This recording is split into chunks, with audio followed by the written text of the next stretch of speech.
अस्सलामुअलैकुम रहमतुल्लाहि वबरकातुहू। नए आने वाले फ्रेंड्स से रिक्वेस्ट है कि वो मेरे चैनल मरियम कहानी हब को सब्सक्राइब करें और बेल नोटिफिकेशन को ऑन कर दें ताकि हमारी तमाम अपडेट्स आप तक पहुंचती रहें। चलिए कहानी का दूसरा पार्ट स्टार्ट करते हैं। मुझे पता था मुझे मेरा बेटा कहाँ मिलेगा, लेकिन मैं उसको नकारने की कोशिश कर रहा था। वो बेसमेंट में था। बेसमेंट का दरवाज़ा खोलते ही उसके रोने की आवाज़ और तेज़ हो गई, जैसे कि वो बहुत दर्द में हो। मैं सीढ़ियों से भागता हुआ नीचे गया। जल्दबाजी में मैं गिरते गिरते बचा था। नीचे पहुंचते ही उसके रोने की आवाज़ अचानक से बंद हो गई। मैंने बेसमेंट का कोना कोना छान लिया, लेकिन मेरा बेटा वहाँ नहीं था। बेसमेंट में सिवाय खालीपन और खामोशी के और कुछ नहीं था। लेकिन मेरा बेटा गया कहाँ? हज़ारों ख्याल मेरे दिल में आने लगे। उस लेटर में लिखी एक एक बात मेरी आंखों के सामने आने लगी। बेसमेंट की लाइट हमेशा जलती हुई छोड़ना, और अगर कोई चीज़ खो जाए तो उसे ढूंढने की कोशिश मत करना। मैं भागते हुए सीढ़ियों के ऊपर गया और दरवाज़ा खोलने के लिए नॉब घुमाया, लेकिन नॉब तो हिला तक नहीं। मैंने नॉब को पूरी ताकत से पकड़ के घुमाने की कोशिश की थी, लेकिन वो फिर भी नहीं खुला। तभी मुझे याद आया कि उस नॉब पे तो लॉक लगा ही नहीं था। इसका मतलब कोई दूसरी तरफ से उस नॉब को पकड़ के खड़ा था। और तभी बेसमेंट का बल्ब बंद हो गया। शायद लाइट चली गई थी। मेरे चारों तरफ अंधेरा छा गया। मैं अभी भी उस नॉब को पकड़ के खड़ा था और खोलने की कोशिश कर रहा था। डर के मारे मेरी हालत बहुत बुरी हो रही थी। और तभी सबसे नीचे वाली सीढ़ी पर किसी के पैर रखने की आवाज़ आई। मैं पागलों की तरह अपनी बीवी को आवाज़ लगाते हुए दरवाज़ा खोलने की कोशिश कर रहा था। फिर से आवाज़ आई। वो जो कुछ भी था मेरे पास आ रहा था। मैं दरवाज़ा पीटते हुए अपनी बीवी से दरवाज़ा खोलने की भीख मांग रहा था। वो आवाज़ बस मेरे पास पहुंचने ही वाली थी और तभी दरवाज़ा खुल गया। बाहर मेरी बीवी खड़ी थी। क्या हुआ? वो पूछी। उसकी आंखें लाल थी, मतलब कि वो नींद से उठ के आई थी, और उसकी गोद में था हमारा बेटा जो कि सो रहा था। मैंने किसी तरह अपने आप को संभालते हुए उससे पूछा कि ये तुम्हें कहाँ मिला? क्या मतलब कहाँ मिला? वो बोली, ये तो अपने झूले में सो रहा था। मुझे तुम्हारी ज़ोर ज़ोर से बेसमेंट से चिल्लाने की आवाज़ आई तो मैं तुम्हें देखने आई थी। क्या हुआ तुमको? क्यों चिल्ला रहे थे? मैं उसको डराना नहीं चाहता था। मैंने कहा, मैं नींद में चलते हुए यहाँ आ गया। चलो रूम में चलो अब। उसके बाद मैं पूरी रात नहीं सो पाया। बस पूरी रात लेटे घड़ी की तरफ देख रहा था। जब मैं अपने बेड पर लेटा उस वक्त घड़ी में 3:45 बज रहे थे। आने वाले वक्त में चीज़ें बद से बदतर होती चली गई। मेरी बीवी को रात में डरावने ख्वाब आने लगे। वो सोते सोते बातें करने लगती, रोने लगती और कई बार तो चीखने भी लग जाती। कई बार मैं उसको उठाकर खामोश करा देता, लेकिन कई बार मैं चुपचाप लेटा रहता क्योंकि मैं कुछ कर भी नहीं सकता था। वो नींद में रोती, चीखती और तमाम कोशिशों के बाद भी उसको नींद से नहीं जगा पाता। शुरू में तो मुझे नींद में उसकी बातें समझ भी आती थी। वो हमारे बेटे के बारे में कुछ बोलती, कुछ मत करो मेरे बेटे को, प्लीज़ ये मेरा बच्चा है, छोड़ दो प्लीज़। लेकिन बाद में वो क्या बोलती उसकी बात मुझे कुछ भी समझ नहीं आती। मैं चाह के भी कुछ नहीं कर सकता था। पूरी रात मैं ही अपने बच्चे को संभालता। फिर सुबह उठने पर मेरी बीवी को कुछ भी याद नहीं रहता। ना उसको किसी ख्वाब का कुछ याद रहता और ना ही कुछ और। यहाँ तक कि कई बार जब मैं उसको नींद से उठा पाने में कामयाब हो जाता तब भी कुछ याद नहीं होता। वो बस आंखें फाड़ फाड़ के मेरी तरफ देखती और पूछती कि मैं उसे क्यों हिला रहा हूँ। फिर एक हफ्ते बाद एक दिन मैंने उससे कहा कि तुमको कोई प्रॉब्लम है, हमको किसी थेरेपिस्ट से कंसल्ट करना चाहिए। वो तैयार हो गई।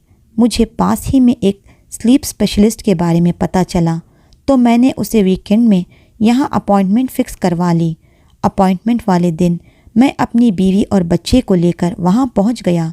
भीड़ से भरे वेटिंग रूम में अपनी बारी आने का इंतज़ार करने लगा। अपनी बीवी से ज़्यादा मैं नर्वस फील कर रहा था।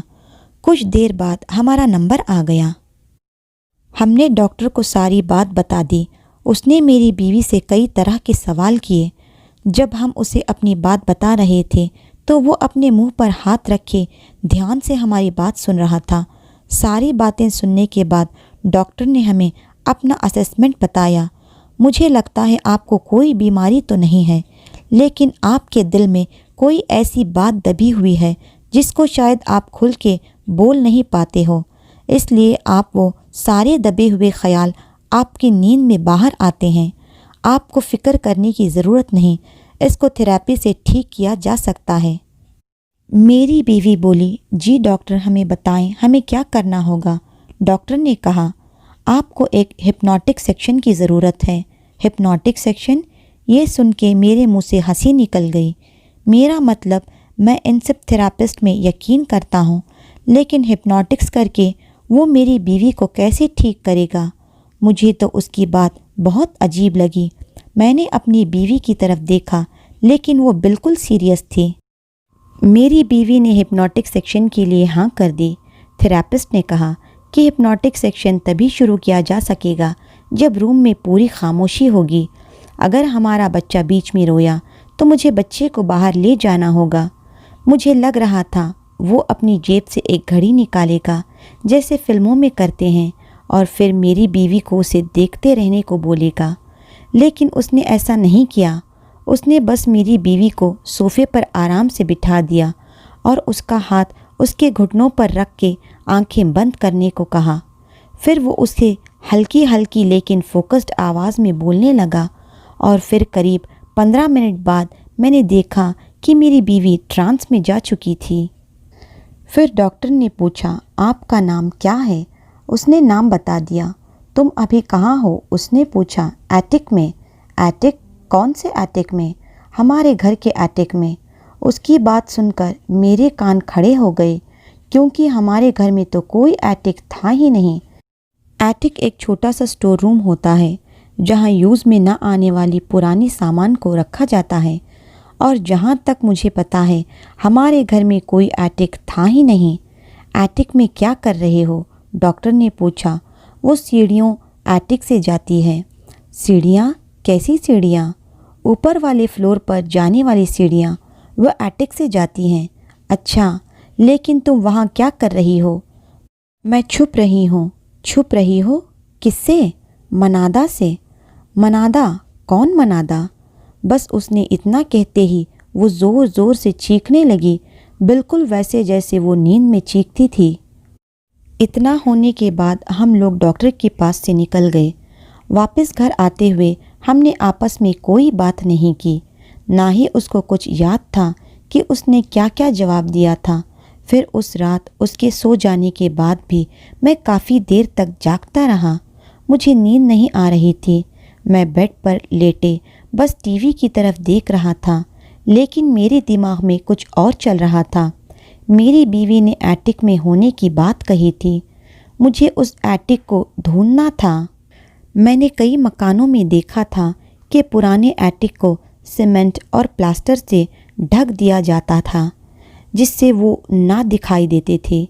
कहीं हमारे घर में भी तो ऐसी कोई छुपी हुई एटिक तो नहीं है। मैंने एक डंडा उठाया और बाहर हॉल में जाकर ऊपर की तरफ मारने लगा। मैं सोच रहा था कि अगर यहाँ एटिक होगा तो उसकी आवाज़ से मुझे पता लग जाएगा। फिर करीब 10 मिनट तक पूरे हॉल में मैं डंडा मारते रहने के बाद जब मुझे ऐसा कुछ नहीं मिला तो मैं बस बैठने ही वाला था, लेकिन तभी एक आखिरी चोट से मुझे ऊपर से आवाज़ सी आई, जैसे कि ऊपर की छत खोखली हो। मेरा ख्याल सही था, एटिक वहीं था। मैं जल्दी से किचन से एक कुर्सी निकाल के लाया और ठीक उस जगह के नीचे लगा के ज़ोर ज़ोर से डंडा मारने लगा। उस एटिक को गट्टे और पेंट से बंद कर दिया था। मैंने उसको खोल दिया। मेरे घर में एक एटिक था जिसके बारे में मुझे अभी तक पता ही नहीं था। मुझे एटिक तो मिल गया, लेकिन उसके अंदर क्या था मुझे वो पता करना था। मैंने अपने फ़ोन की टॉर्च ऑन की और एटिक के अंदर देखने की कोशिश करने लगा। मैं उसके अंदर नहीं जाना चाहता था, बस यही सोच रहा था कि शायद बाहर से ही कुछ दिख जाए। अंदर बहुत धूल थी और मैंने देखा कि अंदर एक गट्टे का बॉक्स रखा हुआ है, लेकिन वो मेरी पहुंच से काफ़ी दूर था। मैं जल्दी से किचन में जाकर एक स्टूल उठाकर लाया और उसके ऊपर चढ़ के उस बॉक्स को बाहर खींचने की कोशिश करने लगा। मुझे नहीं लग रहा था कि वो बॉक्स इतना भारी होगा, लेकिन वो काफ़ी भारी था। किसी तरह मैंने उसको एक कोने को पकड़ के बाहर खींच लिया, लेकिन शायद पुराना होने की वजह से मेरे खींचते ही वो बॉक्स साइड से खुल गया। उसके अंदर जो कुछ भी रखा था वो सब बाहर आ गया। बाहर निकली उन चीज़ों को देखकर सच बताऊं तो एक बार के लिए तो मेरे दिल की धड़कन ही बंद हो गई। उसके अंदर छोटे बच्चों की बहुत सारी तस्वीरें थी, पुरानी तस्वीरें, छोटे छोटे 3, 4, 5, 10 महीने के बच्चों की। मुझे समझ नहीं आया मैं उन तस्वीरों का क्या करूं। मैं उन सब तस्वीरों को वहीं छोड़कर जल्दी से अपने कमरे में आ गया। अगले दिन मैंने अपनी बीवी को सारी बात बताई कि कैसे रात में मैंने घर का एक एटिक ढूंढा था और उसके अंदर मुझे बच्चों के फ़ोटोज़ मिली थी। मेरी बात सुनकर वो डर गई। उसको यकीन था कि हमारे इस घर में आने से पहले यहाँ कुछ बहुत गलत किया जा रहा था। ऐसा ही हो सकता था, लेकिन मैं ये मानने को तैयार नहीं था। मेरा मतलब वहाँ वो सभी फ़ोटो जो मैंने देखी वो सब अलग अलग छोटे छोटे बच्चों की थी। हो सकता है वो किसी दीवार से उतार के वहाँ रख दी गई हो, या फिर शायद किसी एल्बम से निकाल के। वो सब अलग अलग उम्र के बच्चे थे। छोटे बच्चों के साथ कौन कुछ बुरा कर सकता है।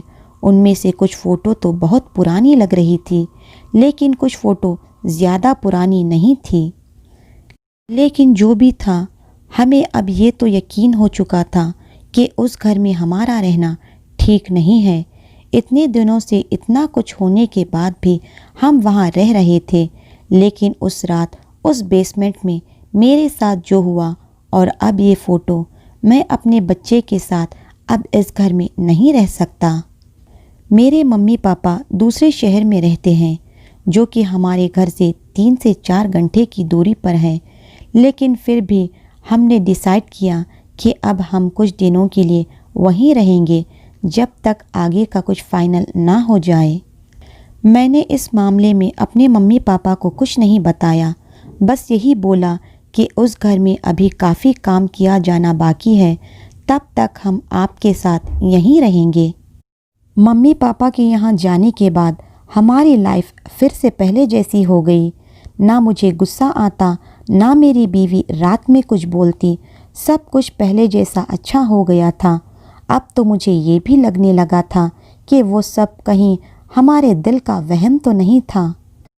ज़िंदगी फिर से पटरी पर आ गई थी, लेकिन फिर एक दिन मेरे पास एक कॉल आई। ये कॉल घर के लैंडलाइन फ़ोन से आई थी। हमारे वहाँ आने के करीब 1 हफ्ते बाद मैंने फ़ोन उठाया तो पहले 30 सेकेंड तक तो बस स्टैटिक की आवाज़ ही आती रही।